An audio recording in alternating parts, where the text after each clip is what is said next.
மதார் பத்ருதீன் அவர்கள், மதார் பத்ருதீன், மாண்புமிகும் பேரவைத் தலைவர் அவர்களே, இந்த பக்கம் 2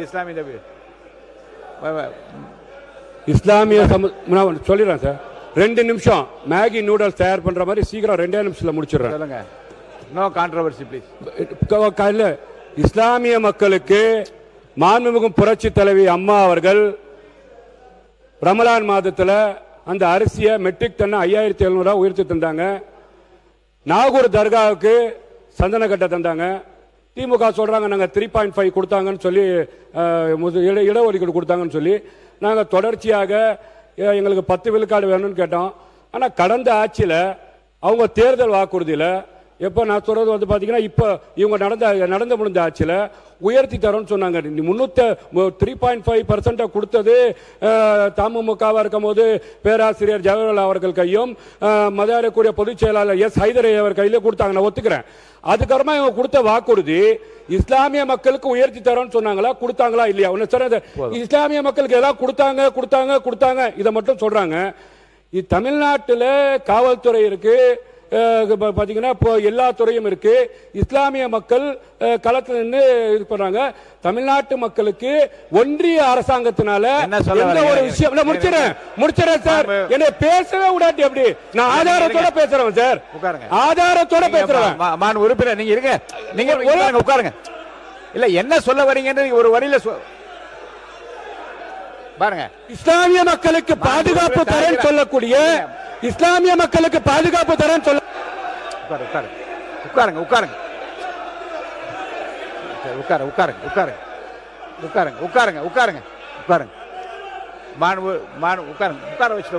அவர் உட்கார்ந்துட்டாரு. உட்காருங்க, நீங்க உட்காருங்க. அவர் உட்கார்ந்துட்டாரு, உட்காருங்க. நீங்க உட்காருங்க. என்ன இல்ல நீங்க உட்காருங்க. இல்லைங்க உட்காருங்க. பாருங்க மாண்பு உறுப்பினர் தாகிர் இருங்க. அவையில் உள்ள இஸ்லாமிய உட்காருங்க.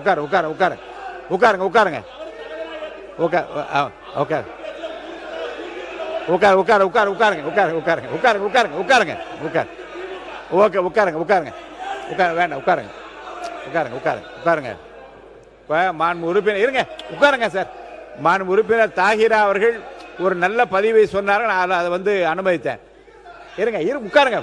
ஒருவர் உட்காருங்க. இப்ப தமிழகத்தை தமிழகத்தை முன்னாலே ஆட்சி செய்தவர்கள் திராவிட முன்னேற்ற கழகமாக இருந்தாலும் சரி, அனைத்து இந்திய அண்ணா திராவிட முன்னேற்ற கழகமாக இருந்தாலும் அவர்கள் சிறுபான்மையினர் நலத்தை சார்ந்து செய்த திட்டங்களை எல்லாம் சொல்வதற்கு கூட நான் இங்கே அனுமதி அளித்தேன். இன்னொரு செய்தி கூட அவர் சொல்லாமல் விட்டுவிட்டார்கள். ஹஜ் பயணத்திற்கு நீங்கள் நிறைய செய்து கொண்டு வருகின்றீர்கள். கிறிஸ்தவர்கள் புனித பயணம் செல்வதற்கு ஏன் இன்னும் செய்யாமல் இருக்கிறாமா என்று புரட்சி தலைவர் முன்னாள் முதலமைச்சர் அவரிடம் நான் போய் கருத்து சொன்னேன். இந்தியாவில் யாரும் செய்யவில்லை. புனித பயணம் செல்வதற்கு, எருசலேம் செல்வதற்கு நீங்கள் உதவித்தொகை வழங்கலாம் என்று சொன்னேன். வீட்டிலேயே ஒரு கிறிஸ்துமஸ் விழா நடத்த சொன்னார்கள். மாண்புமிகு உறுப்பினர் மனோஜ் பாண்டா அவர்களுக்கு தெரியும். மாண்புமிகு ரவி பெர்னாட் எக்ஸ் எம்பி, இன்பதுரை போன்றவர்கள்லாம் இணைந்து நின்று ஒரு வீட்டிலேயே கிறிஸ்துமஸ் விழா நடத்தி அந்த ஆண்டு என்ன செய்தார்கள் என்றால் 500 பேருக்கு 20,000 ரூபாய் என்று எருசலேம் புனித பயணம் செல்வதற்கு அன்றைக்கு ஆட்சி பொறுப்பில் இருந்தவர்கள் உடனடியாக உத்தரவு கொடுத்தார்கள். நான் சொல்வதற்கு காரணம் என்னென்றால் அவ்வப்போது அரசனுடைய கவனத்திற்கு சிறுபான்மை மக்களது பிரச்சனைகளை கொண்டு செல்கிற போது முந்தைய ஆட்சியாளர் என்ன செய்தார்கள் எல்லாம் சொன்னார்கள். இப்போது மாண்புமிகு சிறுபான்மைத்துறை அமைச்சர் பேசுவது நான் என்ன புரிந்து கொள்கிறேன் என்றால், உங்களை காட்டிலும் விஞ்சி நிற்கிற பணிகளை செய்வதற்கு நாங்கள் தயாராகிவிட்டு அந்த அறிவிப்புகளை பார்த்துவிட்டு சொல்லுகிறார். அவர் பேசி முடிக்கட்டும், நீங்க பேசி முடிக்கலாம்.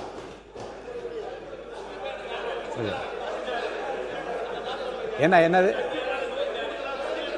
அதுதான் சொல்லிட்டீங்களே, நீங்க நிறைய சொல்வதற்கு அனுமதித்தனா இல்லை. பாருங்க, உங்கள் சார்பில் உங்கள் ஆட்சி சார்பில் செய்தெல்லாம் சொல்வதற்கு மாண்புமிகு அமைச்சர் முன்னாள் அமைச்சர் சொன்னதை அனுமதித்தேன். இந்த பக்கம் செய்த அனுமதித்தேன்.